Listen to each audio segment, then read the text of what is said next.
90 লক্ষ টাকার অবৈধ লটারি সহ দুইজনকে গ্রেপ্তার করল পুলিশ।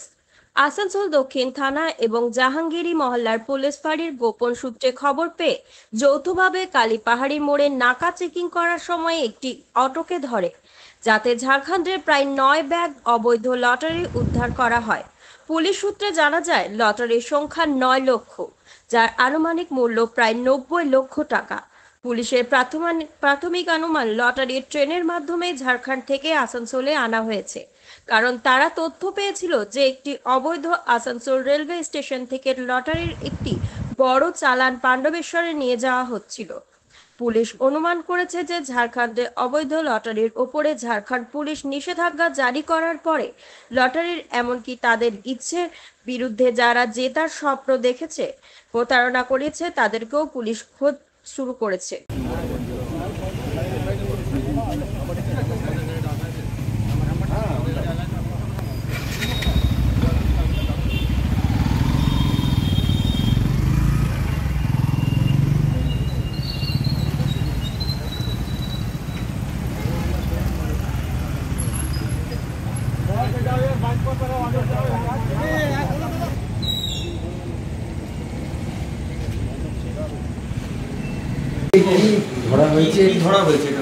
আজকে বিকালবেলা আমরা খবর পাই যে আমাদের আসানসোল স্টেশন থেকে একটা ছোট টেম্পো গাড়িতে প্রচুর পরিমাণ fake dear lottery ticket transportation হবে।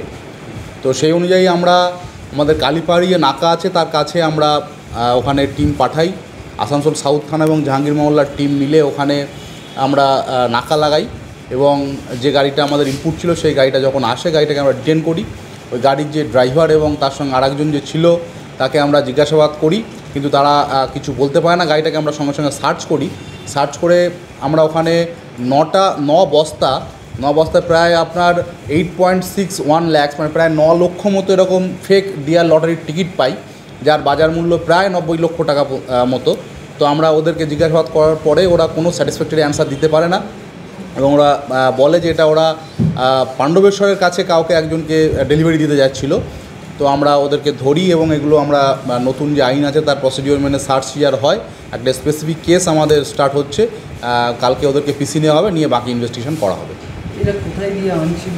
মানে এটা এখনও পর্যন্ত যা খবর পেয়েছি, এটা দিল্লি থেকে ট্রেনে করে এসছে। আমরা এখনও ইনভেস্টিগেশন করছি, বেরোবে, আস্তে আস্তে বেরোলে আপনাদের বলা হবে।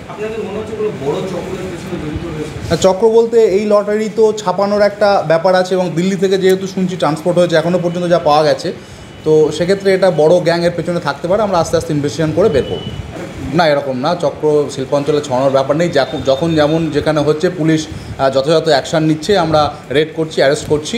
এরকম কোনো চক্র বা শিল্পাঞ্চলের পুরো এরিয়া জুড়ে ছড়িয়ে পড়ার কোনো ব্যাপার নেই।